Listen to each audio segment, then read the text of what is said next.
সরকারি চাকরিতে প্রবেশের বয়স ন্যূনতম ৩৫ করার দাবি যৌক্তিক বলে মনে করছেন জনপ্রশাসন সংস্কার কমিশনের প্রধান ও সরকারি চাকরিতে প্রবেশের বয়সসীমা নির্ধারণে গঠিত কমিটির আহ্বায়ক আব্দুল মুইদ চৌধুরী। সকালে সরকারি চাকরিতে প্রবেশের বয়সসীমা ৩৫ বছর করার দাবিতে আন্দোলনরতদের সঙ্গে বিষয়টি পর্যালোচনার জন্য গঠিত কমিটির বৈঠকে তিনি একথা বলেন।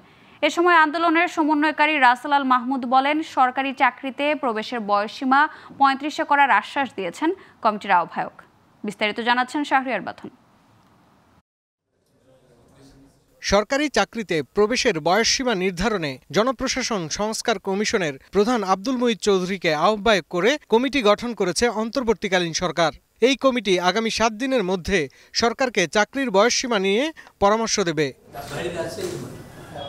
এরই মধ্যে বুধবার দ্বিতীয় কার্যদিবসে সচিবালয়ে জনপ্রশাসন মন্ত্রণালয়ে আহ্বায়ক কমিটির সাথে বৈঠক করেন চাকরিতে বয়সসীমা ৩৫ করার প্রত্যাশী ৮ সমন্বয়ক।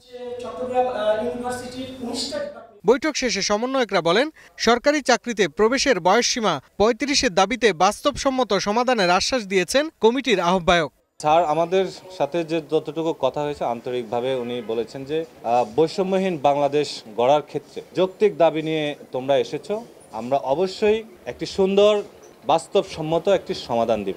আমরা আশা রাখি স্যার আমাদের দাবিটা মেনে নেবেন, কমিটি মেনে নেবেন এবং একটা বৈষম্যমুক্ত বাংলাদেশের দিকে তাদের এই পদক্ষেপটা প্রথম পদক্ষেপ হবে। একটা আন্দোলনের আমরা ডেট ঘোষণা করেছিলাম, যে ডেট ঘোষণার প্রেক্ষিতে আমরা আমাদের আন্দোলনের ফলে এখানে আলোচনা টেবিলে আসছি। যদি অন্য কোনো গ্রুপ বা গোষ্ঠী এই আন্দোলনের ডাক দেয় এবং তারা যদি দেশে কোনো অনাকাঙ্ক্ষিত পরিবেশ তৈরি করে, সেই দায়ভার আমরা ১২ জন নিব না। বয়সসীমা নির্ধারণে গঠিত কমিটির প্রধান সাবেক তত্ত্বাবধায়ক সরকারের উপদেষ্টা আব্দুল মুইদ চৌধুরী বলেন, সরকারি চাকরিতে প্রবেশের বয়সসীমা ৩৫-এর দাবি যৌক্তিক। চাকরিতে প্রবেশের বয়সসীমা বাড়ানোর একটা আন্দোলন আছে, এটা অনেক বছর থেকে চলতেছে।